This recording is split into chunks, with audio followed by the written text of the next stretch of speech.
بعد ایک مرتبہ سورہ الحمد 3 مرتبہ سورہ توحید کی تلاوت فرما کر محمد آصف صاحب ابن محمد ستین صاحب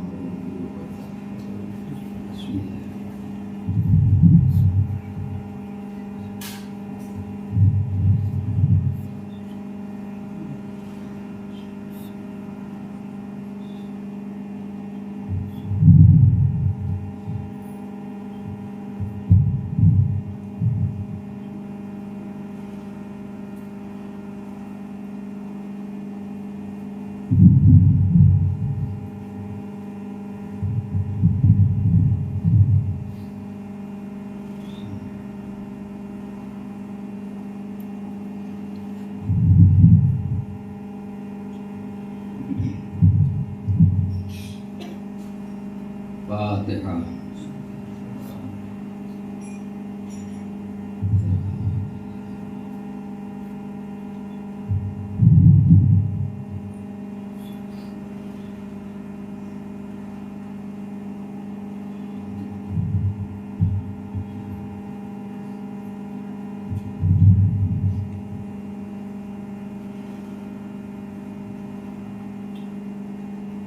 لا حول ولا قوة إلا بالله العلي العظيم.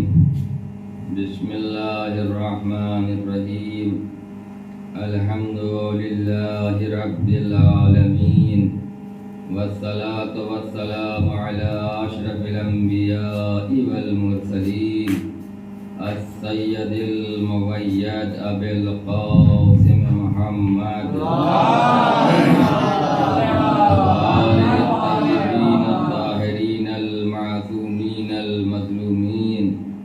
ولعنة الدائمة الباقية على أعدائهم أجمعين.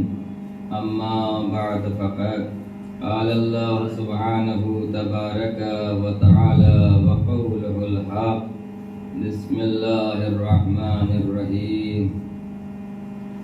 قالوا ربنا الله ثم استقاموا تتنزل عليهم الملائكة ألا تخافوا ولا تحزنوا وأبشروا بالجنة التي كنتم توعدون. السلام عليكم.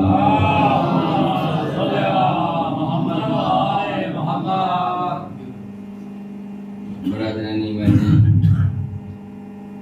قرآن حکیم کی بہت ہی مشہور و معروف آیہ واقعی ہدایہ ہے، جسے ایک مختصر سی مجلس کے لیے عنوان بیان قرار دیا گیا، جس میں پروردگار عالم ارشاد فرما رہا ہے کہ ان الذین قالوا ربنا اللہ، بے شک جن لوگوں نے یہ کہا کہ اللہ ہمارا رب ہے، ثم استقاموا، اور پھر اس میں انہوں نے استقامت پیدا کی، اسی کے اوپر وہ قائم رہے، تو اس کا انجام یہ ہوا کہ جب ہمارے اوپر انہوں نے مکمل یقین کا اعلان کیا اور یہ کہا کہ اللہ ہمارا رب ہے، اب ظاہر سی بات ہے کہ اس آیت کا جو عام طور سے ترجمہ کیا جاتا ہے ان الذین قالوا ربنا اللہ کا، تو عام طور سے ترجمہ یہ کیا جاتا ہے کہ اللہ ہمارا رب ہے. بے شک جن لوگوں نے یہ کہا کہ اللہ ہمارا رب ہے، حقیقت یہ ہے کہ لفظی ترجمہ اس آیت کا یہ نہیں ہے، کیونکہ جب ترجمہ کرنے والے قرآن کی کسی آیت کا ترجمہ کرتے ہیں تو جو مفسر ہوتے ہیں، ترجمہ کرنے والے ہوتے ہیں، وہ اپنے حساب سے ترجمہ کرتے ہیں تاکہ اس آیت کے دائرے میں جن کو شامل کرنا چاہتے ہیں ان کو اس آیت کے دائرے میں لا سکیں، اسی اعتبار سے ترجمے کیے جاتے ہیں. تو اس میں ہوتا یہ ہے کہ ایک میں کو گھٹا دیا گیا تو ترجمے کا مفہوم بدل گیا، ایک میں کا اضافہ کر دیا گیا تو ترجمے کا آیت کا مفہوم ہی بدل گیا. اب جو اصل آیت جن کی مادری زبان عربی نہیں ہے، یہ جو لوگ عربی گرامر سے واقف نہیں ہیں، تو وہ ترجمہ پڑھ کے سمجھتے ہیں کہ ہاں اس آیت کے دائرے میں یہ لوگ آ سکتے ہیں، حقیقت اس آیت کے ساتھ بھی یہی ہے کہ ترجمہ کرنے والے عام طور سے اس کا ترجمہ کرتے ہیں کہ ان الذین قالوا ربنا اللہ، بے شک جن لوگوں نے یہ کہا کہ اللہ ہمارا رب ہے۔ یہ اس کا صحیح ترجمہ ہے ہی نہیں۔ اس کا صحیح ترجمہ یہ ہے کہ بے شک جن لوگوں نے یہ کہا کہ اللہ ہی ہمارا رب ہے۔ ایک لفظ ہی نے آیت کے مفہوم کو بدل دیا۔ اب مفہوم کو کیسے بدلا؟ مفہوم کو اس طرح بدل دیا کہ مثال کے طور کے اوپر آپ بازار میں جائیں کوئی سامان خریدنے کے لیے، تو ظاہر سی بات ہے کہ کپڑے کی دکان کے اوپر آپ گئے ہیں کپڑا خریدنے کے لیے، تو جو دکاندار ہوتا ہے مختلف قسموں کے کپڑے آپ کے سامنے لا کے وہ تاکے ڈھیر کر دیتا ہے، وہ تھان ڈھیر کر دیتا ہے۔ اب ظاہر سی بات ہے کہ کپڑے تو سب ہیں، کوئی ایسی چیز اس میں نہیں ہے جسے کپڑا نہ کہا جائے۔ اب آپ کی پسند کا مسئلہ یہ ہے کہ کپڑا تو سب ہے، مگر آپ نے جس کپڑے کے اوپر انگلی کو رکھا ہے تو وہ آپ کی پسند ہوگا، مگر آپ یہ نہیں کہہ سکتے کہ جو 10-20 تھان رکھے ہوئے ہیں یہ کپڑا نہیں ہے۔ صرف بات اتنی ہے کپڑا تو سب ہے، مگر اس کپڑے کو آپ نے پسند نہیں کیا ہے، اس ایک کپڑے کو آپ نے پسند کیا ہے۔ اس کا مطلب یہ ہے کہ تمام کپڑے ہیں جو آپ کے سامنے رکھے ہوئے ہیں، ان تمام کپڑوں میں آپ نے ایک کپڑا پسند کیا ہے۔ ان الذین قالوا ربنا اللہ کے ساتھ بھی یہی ہے کہ اگر یہ ترجمہ کر دیا جائے کہ اللہ ہمارا رب ہے، بے شک جن لوگوں نے یہ کہا کہ اللہ ہمارا رب ہے، تو اس کا مطلب یہ ہے کہ ان کی نگاہ میں بہت سی طاقتیں ایسی تھیں جنہیں رب کہا جائے، ان تمام ربوں میں اس نے اللہ کو پسند کیا ہے۔ حقیقت یہ ہے کہ قالوا ربنا اللہ کا لفظی ترجمہ یہ ہے کہ ان الذین قالوا ربنا اللہ، بے شک جن لوگوں نے یہ کہا کہ اللہ ہی ہمارا رب ہے۔ ایک لفظ ہی نے آیت کے مفہوم کو بدل دیا، یعنی یہ وہ گروہ ہے، یہ وہ لوگ ہیں کہ جو دنیا میں کسی طاقت کو رب تصور ہی نہیں کرتے ہیں سوائے پروردگار عالم کے۔ ایک صلوات ہے محمد۔ اب دنیا میں انسان کب کسے کیا دیتا ہے تو یاد رکھیے، اسے بہت سی مثالوں کے ذریعے ثابت کیا جا سکتا ہے کہ قرآن مجید میں کوئی بات تشنا نہیں چھوڑی گئی ہے۔ قرآن مجید میں کچھ چیزوں کو پروردگار عالم نے اپنا اختیار بتایا ہے کہ دیکھو یہ ہمارا اختیار ہے، اس میں تمہیں مداخلت کرنے کی کوئی ضرورت نہیں ہے، تمہیں دخل دینے کی کوئی ضرورت نہیں ہے۔ اب جن چیزوں کو پروردگار نے اپنا اختیار قرار دیا ہے اس میں سب سے پہلے اللہ نے کہا کہ دیکھو حکم ہمارا اختیار ہے، حکم تم نہیں دے سکتے، امر تم نہیں دے سکتے، امر ہمارا اختیار ہے، حکم ہمارا اختیار ہے۔ پروردگار نے کہا کہ دیکھو تم سب کچھ تو دنیا میں کر سکتے ہو مگر خلق نہیں کر سکتے، پیدا کرنے والے ہم ہیں، خلق کرنے والے ہیں، خلق ہمارا اختیار ہے۔ اب عزیزو خلق کی جو لفظی معنی ہے اس کے اوپر بھی بحث ہوتی ہے کہ صاحب اگر اللہ بناتا ہے تو ہم بھی تو بناتے ہیں، ہم بھی دنیا میں پتہ نہیں کتنی چیزیں بناتے ہیں، لہذا جس طریقے سے وہ بنانے والا ہے اس طریقے سے ہم بھی بنانے والے ہیں۔ ہاں آپ بناتے ہیں، ہم بھی بہت سی چیزیں بنا سکتے ہیں، آپ بھی بناتے ہیں، مگر ہمارے بنانے میں اور اس کے بنانے میں فرق کیا ہے؟ دیکھیں ہم کب کوئی چیز بنا پاتے ہیں؟ ہم اس وقت کوئی چیز بنا پاتے ہیں کہ جب پہلے اللہ اسباب و وسائل کو پیدا کر دیتا ہے۔ اگر وہ اسباب و وسائل نہ پیدا کرے تو ہم کوئی چیز نہیں بنا سکتے ہیں۔ ارے جب محتاجوں کا بنایا ہوا ہوتا ہے تو اسے قدم قدم پہ احتیاط ہوتی ہے، جو مالک الملک کا بنایا ہوتا ہے وہ محتاج نہیں ہوتا ہے، وہ سب کا مشکل کشا ہوتا ہے۔ اے صلوات یا محمد۔ محتاجوں کا بنایا ہوا اور ہے، مالک الملک کا بنایا ہوا اور ہے، لہذا اللہ وہ ہے جو مالک الملک ہے، وہ ایسا با اختیار ہے جو کہہ رہا ہے कि परवरिश करने वाले हम हैं। अब दुनिया में जब किसी ने कुछ दे दिया तो उसे हमने परवरिश करने वाला मान लिया, बादशाह ने दे दिया हमने रब मान लिया, किसी हुक्मरान ने कुछ दे दिया हमने रब मान लिया। मगर याद रखिए, आप किसी बादशाह की चाहे जितनी फर्मा बरदारी करते रहिए, एक मंजिल ऐसी आई कि पता चला 18 साल की उम्र में मुलाजिमत की थी बादशाह के यहाँ, वजीर बने थे और 80-85 साल तक वजीर रहे। तो जिंदगी के आखिरी पड़ाव में एक लफ्जिश हो गई, एक गलती हो गई, तो फिर सर और गर्दन में जुदाई में वक्त नहीं लगता था। एक गलती हो गई, पूरी जिंदगी फर्मा बरदारी आप करते रहे, पूरी जिंदगी आप उसे अपना हाकिम मानते रहे, पूरी जिंदगी आप उसके वजीर रहे, मुशीर रहे, मुलाजिम रहे, किसी भी शक्ल में रहे। जिंदगी के आखिरी पड़ाव के ऊपर एक गलती हो गई तो उसने आपके सर को तन से जुदा कर दिया। अच्छा, हमारे और आपके पास है क्या? हमारे और आपके पास कुछ नहीं है। अब हम फख्र से कहते हैं कि हमारे पास आलीशान मकान है।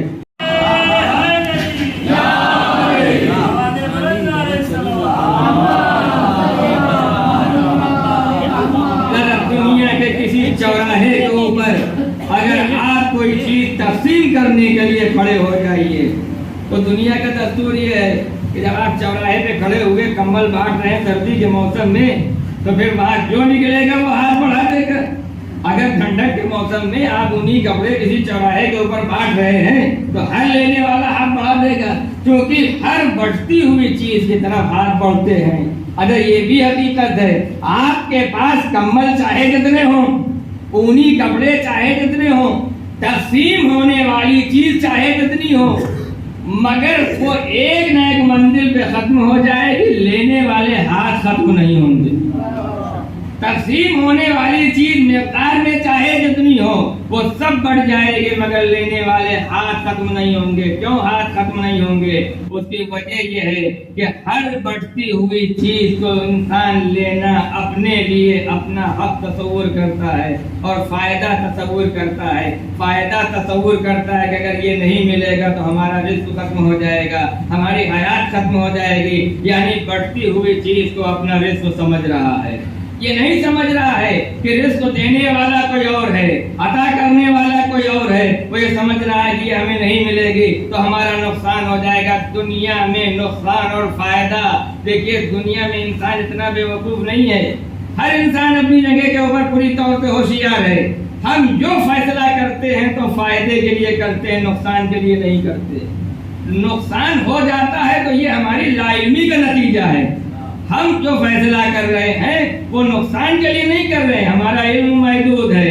जो फैसला कर रहे हैं वो नुकसान पहुंचाने वाला है, मगर हम उसे फायदा पहुंचाने वाला समझ रहे हैं। लिहाजा लाइल्मी और जहालत की वजह से नुकसान हो जाए वो अलग बात है, मगर हम जब कोई कदम उठाते हैं तो हमेशा फायदे के लिए उठाते हैं, कभी नुकसान के लिए नहीं उठाते। सवाल ये पैदा होता है, इंसान कभी फायदे के अलावा नुकसान की तरफ कदम क्यों नहीं बढ़ाता है? उसका सबब यह है कि हम हर नुकसान और खसारे के पीछे मौत देखते हैं और हर फायदे के पीछे जिंदगी और हयात देखते हैं। फायदे का मतलब है हयात और नुकसान का मतलब है मौत। दुनिया में जितने इख्तिलाफात पाए जाते हैं इसी फायदे और नुकसान के दायरे में घिरे हुए हैं कि हम फायदा नहीं मिलेगा तो हमारी मौत वाक़ई हो जाएगी, नुकसान हाथ लगेगा तो मौत वाक़ई हो जाएगी। हम मौत से राह फरार इख्तियार करते हैं, इसीलिए जहां से जो कुछ मिल गया देख रहे हो और तुम्हें ये नहीं मालूम है कि मौत देने वाले हम हैं, खालिक़ हयात हम हैं।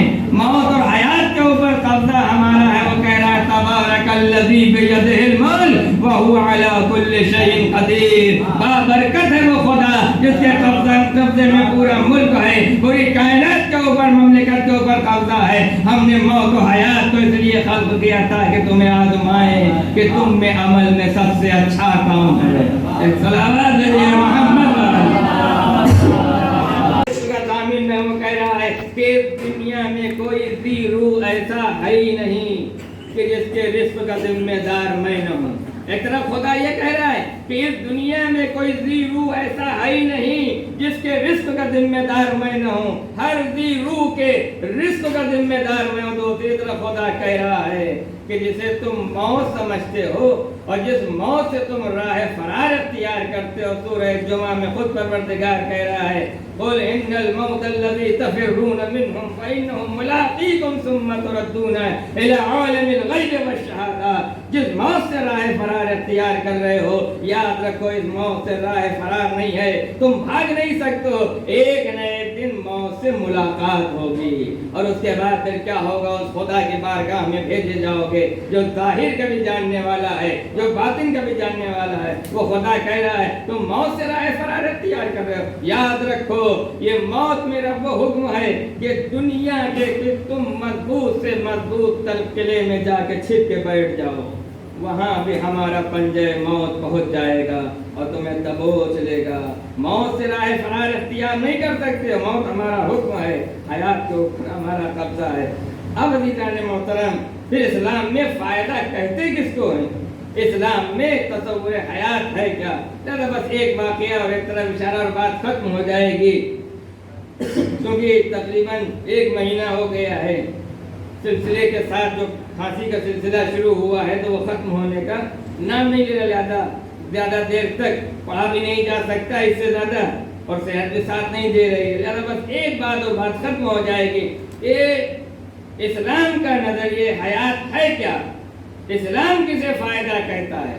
اسلام کسے حیات تصور کرتا ہے؟ کیا رزق کا حاصل کر لینا حیات ہے؟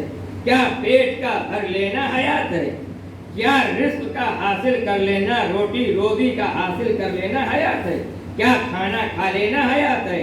اسلام کا یہ نظریہ حیات ہے ہی نہیں۔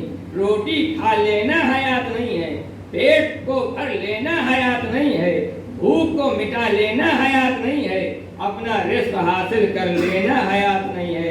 اس کے لیے تو خدا نے خود وعدہ کیا ہے کہ رزق کے ذمہ دار ہم ہیں، تم جہاں بھی رہو گے تمہارا رزق دینا یہ ہمارا فریضہ ہے، یہ ہماری ذمہ داری، ہم ہر دی روح کو رزق پہنچائیں گے، یہ ہماری ذمہ داری ہے۔ اب اس کے بعد پھر نظریہ حیات اسلام کا کیا ہے، قرآن کا نظریہ حیات کیا ہے؟ لہذا اس مسئلے کو کوئی اسلام میں حل ہی نہیں کر سکا، اس مسئلے کو اسی نے حل کیا جس نے اسلام کے سارے مسائل حل کیے ہیں، جس نے دوسرے مسائل حل کیے۔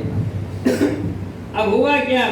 جنگ احد کے موقع کے اوپر وہ پوری جنگ اور پوری تاریخ جنگ احد آپ کے سامنے ہے، وہ بیان نہیں کرنا ہے۔ جس وقت پیغمبر اسلام نے مسلمانوں کو کھڑا کیا تھا جنگ احد میں، اور یہ کہا تھا کہ یہ وادی جو ہے یہاں پہ تم کو کھڑا ہونا ہے، اور یہاں پہ تمہیں کھڑا ہونا ہے، اس درے پہ تمہیں کھڑا ہونا ہے، اس پہاڑی پہ تمہیں کھڑا ہونا ہے، جب تک میں نہ کہوں تب تک تم اپنی جگہ کو نہ چھوڑنا۔ وادیوں میں کھڑا کر دیا گیا، دروں میں کھڑا کر دیا گیا، پہاڑیوں پہ کھڑا کر دیا گیا۔ اب وہاں ہوا کیا؟ جب لشکر اسلام نے حملہ کیا، مشرکین پسپا ہوئے اور انہوں نے راہ فرار اختیار کی۔ جب مشرک بھاگنے لگے تو مسلمانوں نے مال غنیمت لوٹنے کے لیے اپنے اپنے دروں کو چھوڑ دیا، جبکہ پیغمبر نے کہا تھا جب تک میں نہ کہوں تب تک ان جگہوں کو نہ چھوڑنا۔ جب انہوں نے اپنی اپنی جگہوں کو چھوڑ دیا، وادیوں کو چھوڑ دیا، دروں کو چھوڑ دیا اور مال غنیمت لوٹنے لگے، اب کیا ہوا کہ مشرکین نے منظم طور پہ حملہ کر دیا۔ اب جو منظم طور پہ حملہ کیا تو میدان جنگ کا نقشہ پلٹ گیا۔ ابھی تھوڑی دیر پہلے مشرک بھاگ رہے تھے، اب مسلمان راہ فرار اختیار کرنے لگے اور بھاگنے لگے۔ اگر مسئلہ یہ ہے کہ جب احد کے بھگوڑوں کا ذکر ہوتا ہے تو ہم بھی ہنسنے لگتے ہیں، آپ بھی ہنسنے لگتے ہیں۔ حقیقت یہ ہے کہ میدان احد میں اگر ہم ہوتے تو ہم بھی بھاگتے، آپ ہوتے تو آپ بھی بھاگتے۔ وجہ کیا ہے؟ وہاں رکے گا کون؟ وہاں رکے گا وہ جو معرفت کی اس منزل کے اوپر ہو، جو یہ جان سکے کہ بھاگنے میں فائدہ ہے کہ ٹھہرنے میں فائدہ ہے۔ ایک صلوات علی محمد معرفت کے اس منزل کے اوپر وہ ہو، علم معرفت کے اس منزل کے اوپر وہ سمجھ سکے کہ بھاگنے میں فائدہ ہے کہ ٹھہرنے میں فائدہ ہے۔ آپ یہاں مجلس کرنے کے لیے آئے ہیں، گھر سے نکلے ہیں مجلس کرنے کے لیے، اچانک یہاں گھومے چلنے لگے तो हश्र क्या होगा? सबसे पहले हम ही कुर्सी छोड़ के भागेंगे। हम मजलिस पढ़ने आए हैं, घूमे खाने थोड़ी आए हैं। आप भी यही कहेंगे हम मजलिस करने आए थे, घूमे खाने थोड़ी आए थे। यहाँ तो घूमने चलने लगे। वही सूरत हाल वहाँ थे। इस्लाम में, सदर इस्लाम में जो लोग मुसलमान हुए थे वो दो तरह के मुसलमान थे। एक इल्म और इरफान की बुनियाद पे मुसलमान हुए थे, एक मफादात दुनियावी के तहत मुसलमान हुए थे। जो मफादात दुनियावी के तहत हद में आए थे वो जान देने नहीं आए थे, वो दुनिया का फायदा हासिल करने के लिए आए थे। एक सलावत है मोहम्मद। लिहाजा मफादात दुनियावी वाले जितने थे वो मारिफत की उस मंजिल के ऊपर नहीं थे कि वहाँ ठहर सकते। लिहाजा सब ने राह फरार अख्तियार किया। अब रुकेगा कौन? जो इल्म और इरफान की उस मंजिल के ऊपर हो, जो जान सके कि भागने में फायदा है या ठहरने में फायदा है। यही वजह थी जो इल्म और इरफान की उस मंजिल के ऊपर था। जब शैतान ने कहा कि मोहम्मद कत्ल कर दिए गए तो इल्म और इरफान का आलम यह था कि घोड़े के ऊपर हेड़ दे के कहा कि जिस मोहम्मद के लिए मैं जंग कर रहा था जब वो मोहम्मद ही कत्ल कर दिया गया तो अब मेरी जिंदगी का क्या है। अब जो पढ़ के अली ने हमला किया तो ऐसे हमले किए हैं कि फिर जो दुश्मन मुसलमानों को पसपा कर रहे थे दुश्मन फिर भागने लगे हैं। अली ने इतने हमले किए कि मीलों दूर भगा दिया दुश्मन को। अब जो पलट के आए तो देखा खैमे में पैगंबर नजर नहीं आ रहे हैं, देखा पैगंबर नहीं है। अब जो आए पूछते खैमा में तो क्या देखा कि पैगंबर इस्लाम मौजूद हैं। हालत यह है कि आपके दाहिने मुबारक से खून बह रहा है, एक दंदान मुबारक शहीद हो चुका है। जख्मी हालत में पैगंबर इस्लाम को देखा। मौला अली ने पैगंबर को उठाया, उठाने के बाद हाथों पे बुलंद किया। बुलंद करने के बाद दुश्मनों से कहा कि जिस मोहम्मद के कत्ल की तुम बात कर रहे हो वो मेरा रसूल मेरे हाथों के ऊपर बुलंद है, इसे देख लो। अब इसके बाद पैगंबर इस्लाम को खैमे में लाए। सबसे पहले पैगंबर इस्लाम को पानी पिलाया। जब पानी पिला चुके पैगंबर ने पहला सवाल किया, या अली सब भाग गए तुम क्यों नहीं भागे? तो मौला अली ने जवाब दिया, या रसूल अल्लाह क्या ईमान लाने के बाद कुफ्र अख्तियार करता? क्या ईमान लाने के बाद कुफ्र अख्तियार करता? मौला का ये जवाब बता रहा है कि मैदान उहद में मुसलमान तो सब थे मगर इन मुसलमानों के दरमियान में दो फिक्रें थीं। एक जान बचाने को हयात समझ रहे थे, एक ईमान बचाने को हयात समझ रहे थे। मौला ने बता दिया कि देखो जान बचाना इस्लाम में हयात नहीं है, ईमान का बचाना हयात है। एक सलावत है मोहम्मद।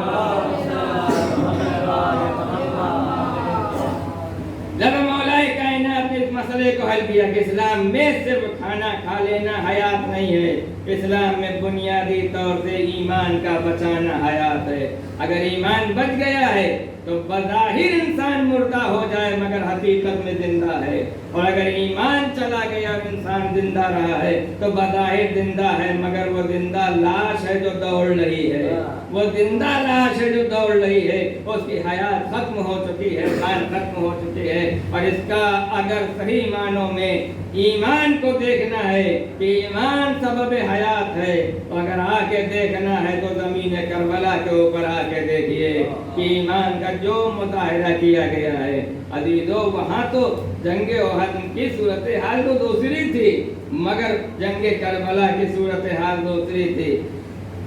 जब शब आशूर आई तो लश्कर के दरमियान में इमाम घिरे हुए थे। कम से कम 30,000 का लश्कर है और उसके बीच में इमाम के रफ़क़ा थे। और इस मंदिर के ऊपर जब सबको यकीन है कि सुबह को जंग होगी और सबको शहीद होना है, कोई बचेगा नहीं, और इमाम खुद कह रहे हैं कि कल कोई जिंदा नहीं बचेगा, जितने मर्द हमारे साथ आए हैं सब शहीद हो जाएंगे, कोई नहीं बचेगा, यहाँ तक कि बच्चे भी नहीं बचेंगे, सब शहीद होंगे। इन हालात में इमाम ने अपने रफ़क़ा को जमा किया। रफ़क़ा को जमा करने के बाद कहा कि देखो ये लश्कर सिर्फ और सिर्फ हमारे सर का तलबगार है, इसका तुमसे कोई ताल्लुक नहीं, तुम्हारी गर्दनों से हम अपनी बैत उठाए ले गए।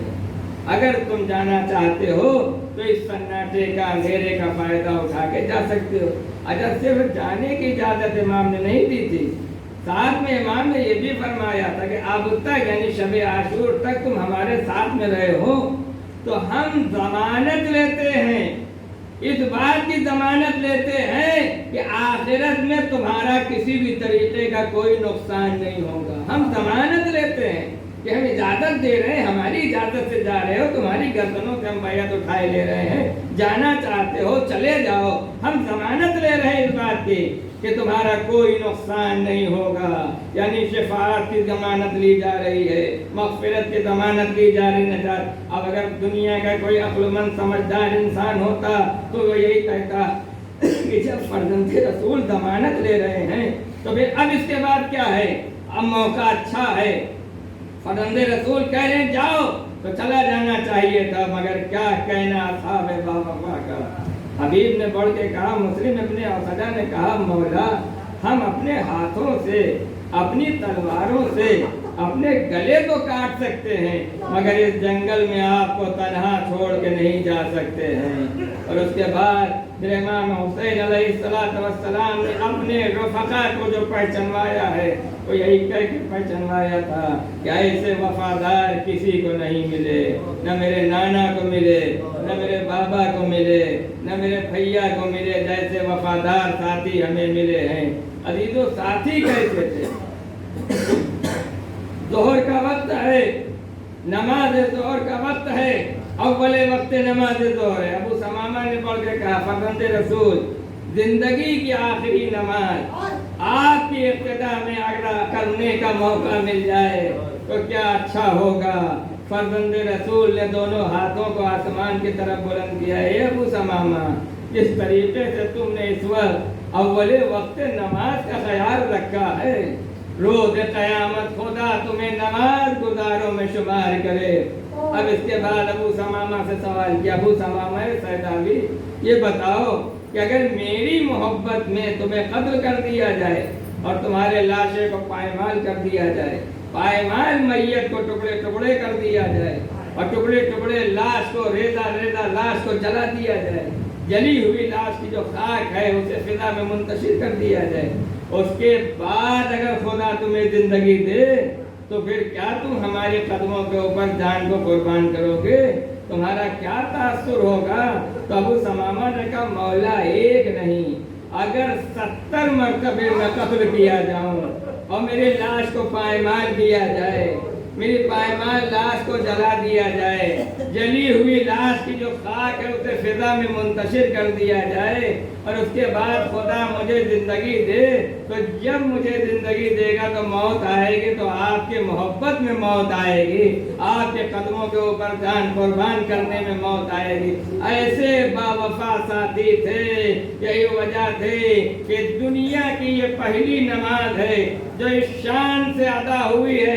ऐसी नमाज आपको दुनिया में नहीं मिलेगी। नमाज जमात दुनिया में बहुत मिलेंगी मगर ऐसी नमाज जमात न मिलेगी जिस तरह से ज़मीन करबला के ऊपर अदा हुई है। अरे वो ज़ोहर का वक्त इमाम ने अपने रुफ़क़ा से कहा, नमाज का एहतमाम करो। पानी कहाँ था? तयम्मुम किया गया, एहतमाम जमात किया गया। तीरों की बारिश हो रही थी। दुश्मन ये कह रहा था कि हम फातिमा के लाल को नमाज पढ़ने नहीं देंगे।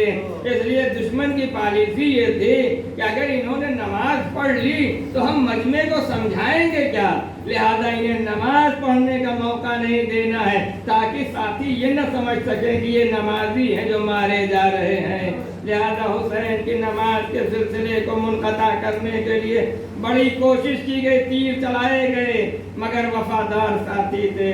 ये पहली जमात दुनिया की है जहाँ इमाम जमात दरमियान में था, एक सब आगे थी एक सब पीछे थी। याद रखिए, इबादत किसे कहते हैं? इबादत सिर्फ रुकू और सुजूद बजा लाने को नहीं कहते हैं, इस उठने और बैठने को इबादत नहीं कहते हैं। इबादत हर वो अमल है जिसमें अल्लाह की रज़ा हासिल हो, रज़ा परवरदिगार के हुसूल को इबादत कह रहे हैं, कहा जाता है। लिहाजा अब जो हुसैन के पीछे नमाज पढ़ रहे थे तो वो नमाज पढ़ के रज़ाए परवरदिगार हासिल कर रहे थे, और जो आगे खड़े थे वो इमाम मासूम की नमाज तमाम करा के रज़ाए परवरदिगार हासिल कर रहे थे। वो सीने पे तीर खा रहे थे। तीर खाते खाते एक मंजिल वो आई कि जब फातिमा के लाल की नमाज तमाम हुई, ये दुनिया की पहली नमाज है कि जब 2 सलामों पे तमाम हुई। इधर फातिमा के लाल ने कहा अस्सलामु अलैका अय्युहन नबी, तो दूसरी तरफ सईद ने कहा ए मौला मेरा आखिरी सलाम आपके ऊपर हो।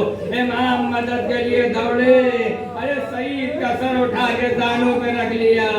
आवाज दे सईद, खुदा हाफिज व नासिर। ए सईद जब जन्नत में जाना, अरे मेरे नाना से मुलाकात हो तो मेरा सलाम कहना। मैं कहूँगा सईद बड़े खुश नसीब थे, इसलिए कि जब दम टूटे तो फातिमा के लाल का दानों पाया।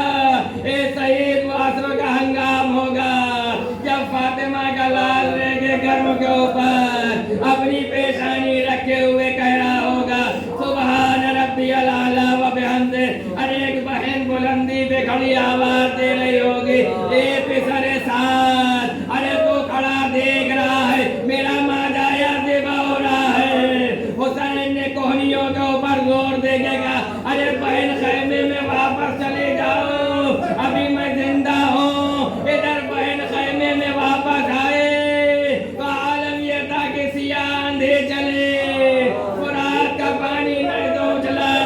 एक मुनादी ने निदा दी अला क़तल अल हुसैन बि करबला, अला ज़ुबिह अल हुसैन बि करबला।